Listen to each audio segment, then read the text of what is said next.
if you want to heal your life and reach a deeper level of being, to relate to yourself and the world from a deeper place, maybe a more equanimous, less agitated, less reactive way, then I'm not going to sugarcoat this. You're going to have to undo what we might call karma, your ancestral karma, your personal karma, everything that you've carried around unconsciously. All of that has to come undone. It's a fiery journey. It's a fire. And I know we on the spiritual journey, I've met so many people, and I don't think people really expect or understand or hope or know, the kind of fire that it's going to take to burn up that karma, to burn up what is false, to burn up and reveal and shed light on what is hidden. But I think unless we really get that, unless we really embrace that in a way, it's not a fearful thing that I'm saying, it's just a truthful thing that I'm saying. And actually pretending that it's any other way is a waste of time. It just prevents or delays the inevitable, which is that at some point on the journey, on the spiritual journey, on the journey of deepening, on the journey to wholeness, on the journey to awakening, whatever that may mean, we're going to have to meet ourselves. You have to meet yourself. And if you're meeting yourself in truth, in the fire, in love, in authenticity, in willingness, in surrender, then that's it. That's the karma. That's what you're meeting. That's what's coming undone. And what has to come undone, it's logical, isn't it? It's being tied up. It's tied up. It's a knot. It's a ball of energy. It's old energy. It's old energies, old beliefs, old thoughts, old habits, old patterns. The old you, the stuff that you've carried around unwittingly, unconsciously, the stuff that you've been handed by, society, religion, parents, ancestors, teachers, assumptions, all of it, everything that you've, gathered up. There's no shame in that. There's no shame in what we've done. Shame is, at a certain level, becomes a hiding place. Shame becomes a place that we hide in. Fear becomes a place that we hide in. Unworthiness becomes a place that we hide in. And all of that has to be outed in some sort of way, shape, or form. And of course, I'm not saying any of this is easy, but what is easy? How do we measure easy? I mean, really, how is the quality of us saying it's difficult or it's easy? What are we measuring that by? The fact that we're getting away with it, or I don't know, it's like it's somehow comfortable. But if you've already arrived on this journey, you'll know that it's not comfortable. It's not comfortable whether you meet it, and it's not comfortable whether you don't meet it. That's the thing. Is it easier to face the karmic load, the karmic patterns, everything that, has happened, everything that we've become, all the wounds, all the knots, all the grievances, all the insults, all the, real horrible things. Is it easier, or is it whatever that means? Is it better, whatever that means, to meet that? Or are we going to stay on a certain level, trying to keep it out, keep it at bay, keep it kind of sort of under wraps?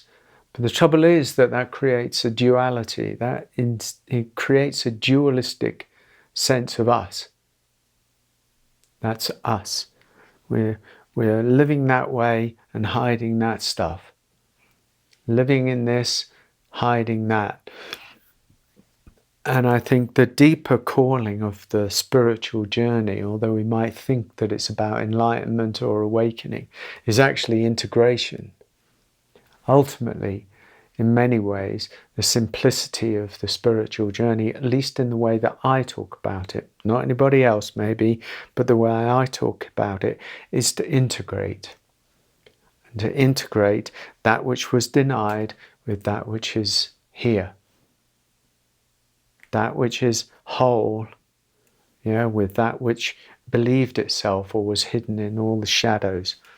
We live lives of body, emotion, mind, spirit, and we, fragment ourselves, and we live these fragmented lives. And the path of searching, the deeper calling of searching, is for all of that to come undone and for us to live as an integrated whole. When we live as an integrated whole, we become greater than the sum of our parts. Everything starts to fall into line because there's no more fragmentation here and denial there and shadow here and, offline bits here. It all starts to come into a kind of a harmonic union. And in that, some deeper wisdom, some deeper self-knowing, some deeper intuition, some deeper access to the deepermost and the highermost. All of this starts to come online. And until then, we live in a kind of, body has one life in many ways. Emotion has this dual life where it's suppressed. A lot of it is suppressed. And then it busts out in this way, or we're highly over-emotional or highly under-emotional. And so that feeds into the kind of mind which is highly judgmental or extremely analytical, but hasn't got any real depth or real self-knowing or real wisdom in it. And then we move to the spiritual side, and it's either non-dual radicalism, there's no one here, or else it's a devout belief system, which is fundamental religion in many ways, or else there's no spiritual life at all. So we live in these kind of ways. It's exhausting, right? The yearning is to come home to an integrity. And to come home to an integrity means we have to meet the karmic load that we've, carried around in this life. And that's where the pain is, and that's where, the suffering is seen and suffering is known. And that's where some of the, the stuckness, if you like, can be. And the invitation is to welcome all of that. Become the fire. Don't imagine that it's an easy ride.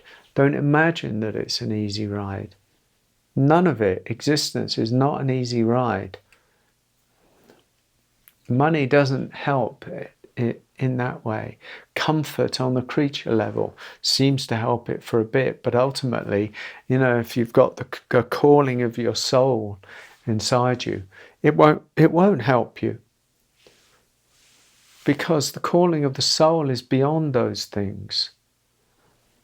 The soul's calling, whatever that means as well, but the deeper calling that calls some of us has got no interest in comfort, has got no interest in money, has got no interest in the acquisitions that this crazy world offers us. Yeah, everybody's got to live, everybody's got to have a shelter, Everybody's got to have access to some money, something. There's got to be some kind of creature safety and security. But ultimately, the soul yearns for something much deeper, much deeper. The spiritual side of us yearns and longs for something much deeper. The emotions of us yearn and long for something much more integrated, much more deep, much more loving, much more compassionate. But we don't get to those unless we undo, resolve all of the stuff that's been wrapped up in us. Now, I wanted to say this, to bring this to awareness. If we want it, there has to be a devotion in it. There has to be a devotion, a deep devotion. I don't just mean this kind of devotion. I mean the fire devotion. It's all sorts of things. It's all things. It's that devotion and that devotion. It's this and it's this. It's the surrender and the fire. Think of it in one term. It's the presence and the surrender. It's the giving yourself and letting yourself go. This paradox of the spiritual journey. Don't worry about it being a paradox. Just give yourself to the fire that longs to consume all that is false within. That's it.